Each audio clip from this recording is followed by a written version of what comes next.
bác nha. Này lại có cái kèo đi san gạt đất đây, xong để tí cẩu cốt pha, cẩu sắt, làm cái nối vào đây để tí cẩu sắt các bác nhé.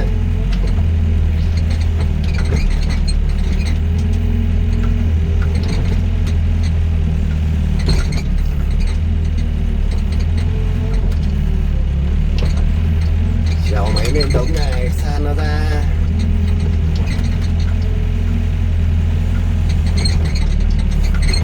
Xong là tí nữa cẩu đống sắt bên cạnh đây các bác ạ. Đây này, cẩu đống sắt này đi này, bỏ nó đi để lấy nối làm cái sân, san gạt cái đất ra cái sân này, làm lên cái sân.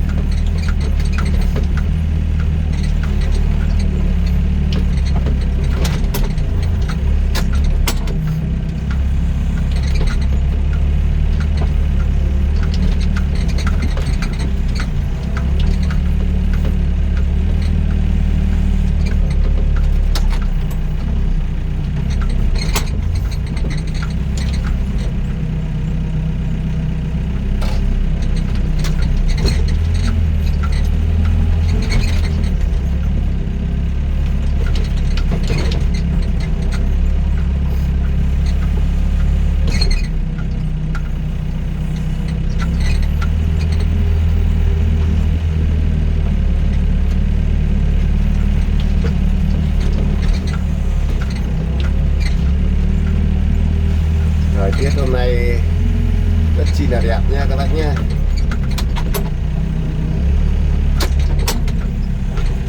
Dịu dài không thấy nắng nữa rồi. Mấy hôm nắng quá. Trèo lên nào. Trèo lên đống đất.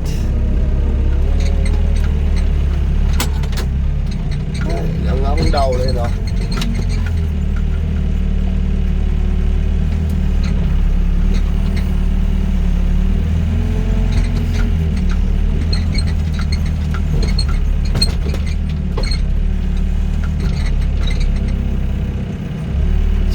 Đống đất đây.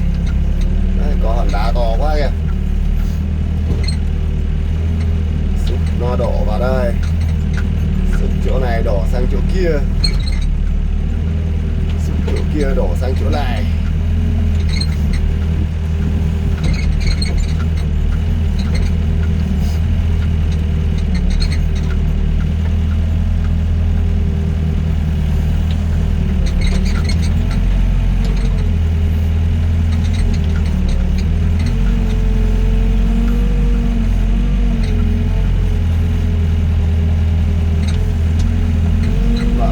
Nối vào đây.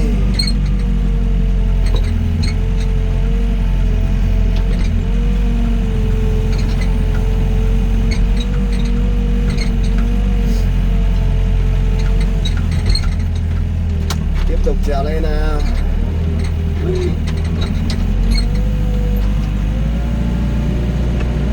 Nối ra cái đống đất ở trong nó lại ướt. Chúc mừng bạn đã lên thành công. Trèo lên đống đất.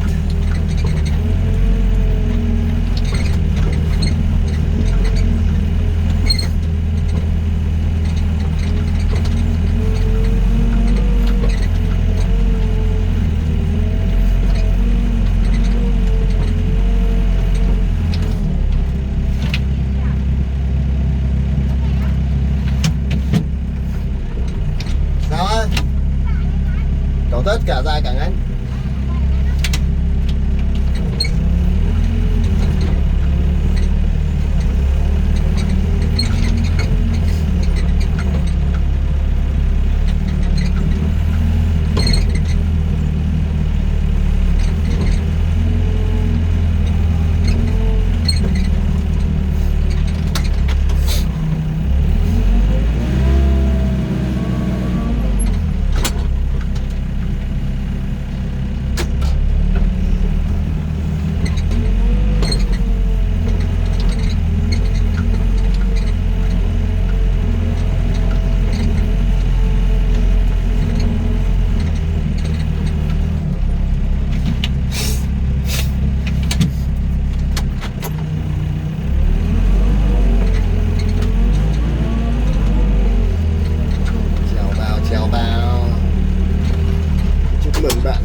cho nó phẳng.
Chào tất cả các bác nhé.